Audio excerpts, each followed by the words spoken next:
Even a broken clock is right twice a day. So you don't have to oppose everything that people you don't like are saying. It's one of the many lessons learned in my career, and I thought you would like it because it really will help make you better at everything you do. And the lesson is this: the best of us take the good ideas wherever they come from. Because if we're honest, we've all discounted or opposed ideas just because of the messenger. It's hard for us to accept those ideas because we're hardwired to respond that way. It's not just in hyper partisan politics, like you probably are thinking. It happens in our businesses, it happens in our families, it even happens in science. Physicist Max Planck knew this all too well. He would eventually win the Nobel Prize. But it wasn't just the work of discovery that was hard, it was being heard at all in the first place. Asked once later in life about how science adopts new discoveries, his answer became as profound to social science as his work on quantum theory was on physics.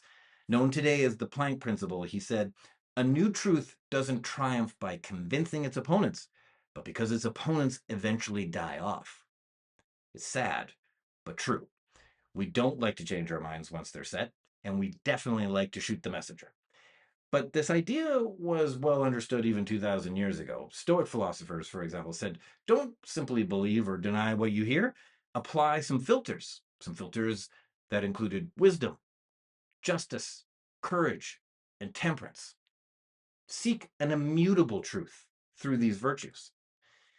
We are only good leaders, and perhaps only even good people, when we can rise above our instinct for reaction. And here's a quick story that drove this home for me when I first read about it. In the 1800s, a Hungarian doctor named Ignaz Semmelweis discovered that hand washing by doctors when moving to the next patient would save most of the women's lives that were dying in childbirth. But his peers, rather than consider this research, they refused to admit he was right. Their pride got hurt, and so they hurt him back. Semmelweis was harassed relentlessly, and he was even labeled insane and committed to an asylum in order to silence him. Sadly, he would die there, but his ideas and work wouldn't. Young physicians were already studying his work, and they were open to these ideas and they would adopt it. That's the Planck principle in action. So here's the lesson: great leaders and great people take the good ideas and don't wait for the next generation to do the right thing.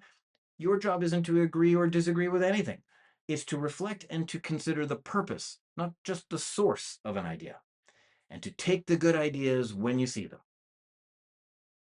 Thanks for watching.